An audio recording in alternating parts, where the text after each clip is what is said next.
कुछ कुछ होता है सांसों में, ना जाने क्यों ये होता है।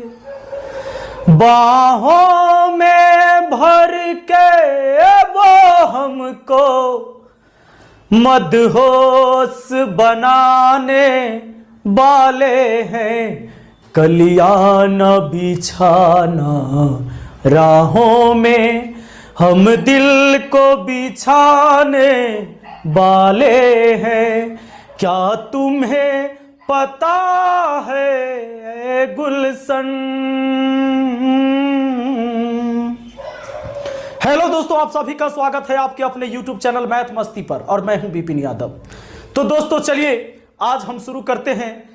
आज जो क्लास आपका होने जा रहा है, ये आने वाला जो एग्जाम है 1,32,000 रेलवे में बहाली, और इसका फरवरी के लास्ट तक नोटिफिकेशन आपको मिलेगा और मार्च से इसका ऑनलाइन शुरू हो जाएगा जैसा कि अनुमान लगाया जा रहा है। तो बहाली तो आना ही आना है। 10 दिन बाद होगा, 15 दिन बाद होगा तो सही, लेकिन हमारी तैयारी पहले से होनी चाहिए। तो इस बार का मेरा प्लान है 100 वीडियो का कोर्स, यानी कि 100वां वीडियो का ये पहला वीडियो। 100 वीडियो में से ये पहला वीडियो आपका है, और कंटिन्यू मैं अभी 100 वीडियो बनाऊंगा। पूरा फरवरी, पूरा मार्च हमारे पास होगा, अप्रैल भी हमारे पास होगा ऑनलाइन होते होते। यानी इतने समय में हम लोग 100 वीडियो का कोर्स कंप्लीट करेंगे। और एक बात, मैं कोई आलतू फालतू चीज मैं नहीं पढ़ाने जा रहा हूं। मैं वही चीज पढ़ाऊंगा जो एग्जाम में पूछे गए हैं या पूछे जाएंगे। मैं पढ़ाने जा रहा हूं घटना चक्र, यानी अब तक जितने भी क्वेश्चन पूछे गए हैं, भी पीछे 2003-4 यानी लगभग 17 साल तक के क्वेश्चन को मैं यहां, जो बार बार रिपीट हो रहा है क्वेश्चन, उसको मैं करवाऊंगा इस वीडियो में। तो टोटल 100 वीडियो देखना है। प्लेलिस्ट भी मैंने बना दिया है, ये पहला वीडियो। हर रोज एक वीडियो आपको देखने को मिलेगा। दोस्तों आप मुझे अनअकैडमी पर भी फॉलो कर सकते हैं। अनअकैडमी का मैं वेरीफाइड एजुकेटर हूं। वहां पर बहुत सारे मैंने लगभग पूरा मैथ पढ़ा ही दिया है। मैंने सारी वीडियो डाल दिया, फ्री में जाकर देख सकते हैं। अनअकैडमी का नीचे मैं लिंक दे दे रहा हूं डिस्क्रिप्शन में, और मैंने पूरा एडवांस मैथ वहाँ भी पढ़ा दिया है। अगर आप एडवांस मैथ भी पढ़ना चाहते हैं, पूरा अंक गणित पढ़ना चाहते हैं, नंबर सिस्टम, तो नीचे मैं लिंक दे दे रहा हूँ कुछ वीडियो का। आप उस वीडियो को चलाकर अनअकैडमी पर पहुँच जाइए, और ग्रीन कलर में वहाँ पर फॉलो बटन होगा, उसे आप दबाकर फॉलो कर लीजिएगा।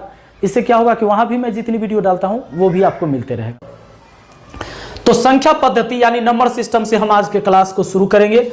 हमारे पास यहाँ पर क्वेश्चन मेरे फोन में दिखेगा क्वेश्चन, और यहाँ पर आपके बोर्ड पर क्वेश्चन दिखेगा।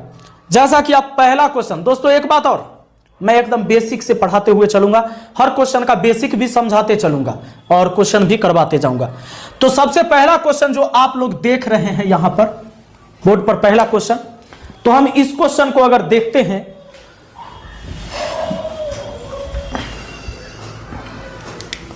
दोस्तों सबसे पहला क्वेश्चन जो हमारा है, क्वेश्चन कहता है निम्न संख्या में से कितनी संख्याएं 175 से पूर्णतः विभाजित है। 175 से पूर्णतः विभाजित है।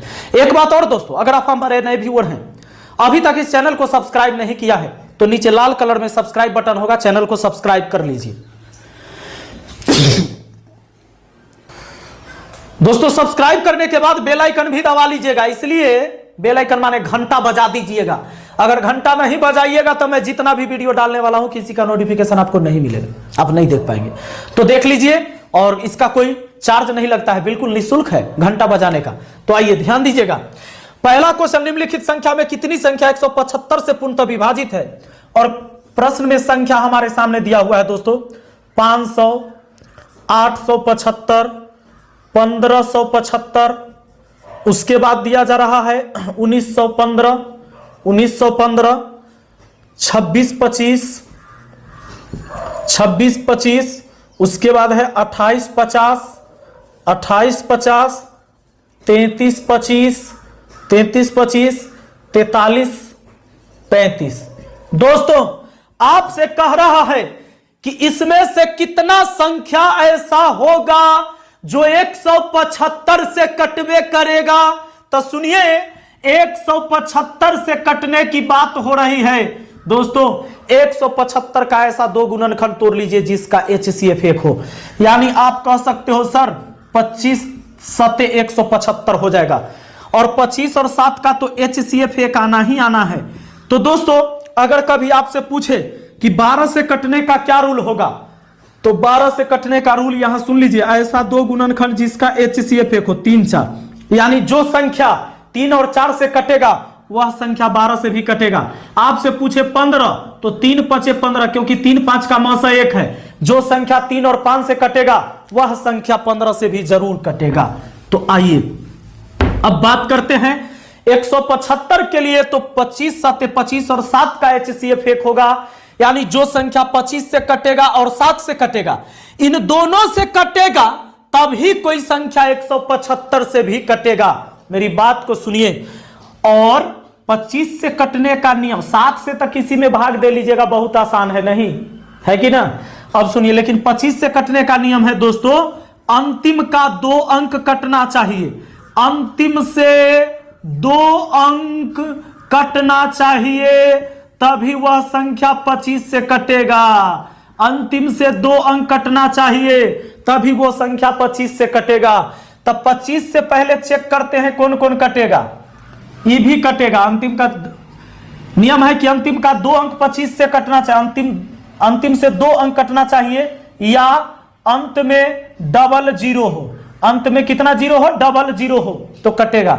ये कटेगा 25 से, ये 25 से कटेगा, ये 25 से कटेगा, ये 25 से नहीं कटेगा, ये 25 से कटेगा, 25 से कटेगा, 25 से कटेगा, 25 से नहीं कटेगा। दोस्तों अभी जो नहीं कटने वाला था उसको मैंने क्रॉस कर दिया, जो कटने वाला था उसको सही का निशान कर दिया। लेकिन केवल 25 से नहीं, हम लोग चेक करेंगे यहां पर 7 से भी कटना चाहिए। आप ही बताइए, 7 से कटेगा? 7 7 49, 1 1 पर 0 नहीं, ये गलत हो गया, ये गलत हो गया, इसको हटा लीजिए। ये 7 से अगर इसको काटते हैं तो कट जाएगा 7 1 7, 1 1 पर 7 17, 7 दूना 14 से 3 3 पर 5 35 कट जाएगा। इसको बात करें तो ये भी कट जाएगा, क्योंकि 7 दूना 14, 7 दूना 14 से 1 1 पर 7 17, फिर 7 दूना 14 से 3 कट जाएगा, दोनों कट जाएगा, ये नहीं हुआ। ये इसको अगर लेते हैं तो 7 21, शेष बच जाता है 5, 5 पर 2 52, 7 7 49, फिर ये भी कट जाता है। ये नहीं कटेगा 7 से, ये 7 से नहीं कटेगा। 7 चौके 28, अब बचा 50, नहीं कटेगा। और ये 7 से कट जाएगा। तो 7 से 1 2 3 4 संख्या 7 से कटेगा। अतः हमारा उत्तर ऑप्शन ए होगा। दोस्तों एक बात और, हाँ मुझे समझाने में समय लगता है, मुझे क्वेश्चन बनाने में थोड़ा समय लगता है। इसका वजह यह है कि मैं सिखाना चाहता हूं, ना कि आपको सीधे कोई तुक्का बता दूं और डायरेक्ट आप कर लो, ऐसा नहीं। मैं आपको सिखाना चाहता हूं कि गणित आप सीख जाइए। तो मैंने इसमें बेसिक के साथ मैं बढ़ूंगा, इसीलिए थोड़ा सा मैं ज्यादा समय लूंगा। एग्जाम में आपको किसी को समझाना नहीं है, डायरेक्ट आपको वहां सवाल बनाना है, ठीक है। तो आगे बढ़ते हैं। अच्छा, यहां पर एगो लाइट दिख रहा है, तो ये धूप इधर से आ रही है, तो बहुत दिन बाद धूप आया है, तो हम सोचे कि आने देते हैं। आप लोग को भी धूप की जरूरत थी, क्योंकि बहुत ठंड पड़ा है इधर, तो रहने देते हैं ये, ठीक। आइए अब दूसरा क्वेश्चन देखते हैं। दूसरा क्वेश्चन हमारा है, सबसे बड़ी तथा सबसे छोटी 2 अंक की अभाज्य संख्या का अंतर की गणना कीजिए। सबसे बड़ी और सबसे छोटी अभाज्य संख्या 2 अंक में होना चाहिए, और उसके अंतर क्या होगा। एक बात बताइए, अभाज्य संख्या कहते किसे हैं? अरे भाई वैसी संख्या जो केवल अपने आप और एक के अलावा किसी से न कटे, अभाज्य संख्या है। नहीं, लेकिन सबसे पहली अभाज्य संख्या 2 है, फिर 3 आता है, 5 आता है, 7 आता है, ये सब कटेगा अपने आप से और 1 से, इसके अलावा किसी से नहीं कटेगा। तो ये अभाज्य संख्या है। लेकिन ये 2 अंक का नहीं है, 1 1 अंक का है। तो 2 अंक के सबसे पहली अभाज्य संख्या, सबसे छोटी अभाज्य संख्या 11 मिलेगा। 11 कटेगा अपने आप से और 1 से, इसके अलावा किसी से नहीं कटेगा। 11 अभाज्य संख्या हुआ। और दूसरी बात अगर चले तो सबसे बड़ी 2 अंक में अभाज्य संख्या 97, इसका अंतर पूछा है। 7 में से 1 गया 6, 9 में से 1 गया 8, यानी 86 अंतर आएगा। हमारा आंसर ऑप्शन डी हो जाएगा। बढ़ते हैं अगले सवाल पर। दोस्तों मैं आपको वही सारी चीजें पढ़ाने जा रहा हूं जो एग्जाम में क्वेश्चन रिपीट होगा या रिपीट हो रहा है। आगे देखिए, 1 से 10 तक की संख्याओं के वर्गों का योगफल की गणना कीजिए। 1 से 10 तक की संख्या के वर्गों के योगफल की गणना कीजिए। यह कौन सी बड़ी बात है, ये तो आप लोग भी जानते हैं। 1 से लेकर 10 तक के संख्या के वर्गों का योगफल, 1 का वर्ग, 2 का वर्ग, 3 का वर्ग, 4 का वर्ग, कहां तक बोला है? 10 तक के वर्गों का योगफल। सुनिए, अगर 1 से प्रारंभ करके 1 का स्क्वायर, 2 का स्क्वायर, 3 का स्क्वायर, 4 का स्क्वायर, बेसिक भी करते चलिए, n तक के वर्गों का योग हो तो n into n plus 1 into 2n plus 1 बट्टा 6 होता है भाई साहब। यानी 1 से शुरू होना चाहिए और जहां तक मन है वहां तक जाइए। इनके वर्गों का योग निकालने का ये फॉर्मूला है। तो n के जगह रखेंगे 10, फिर 10 आ 1 11 हुआ, 10 दूना 20 आ 1 21 हुआ बट्टा 6।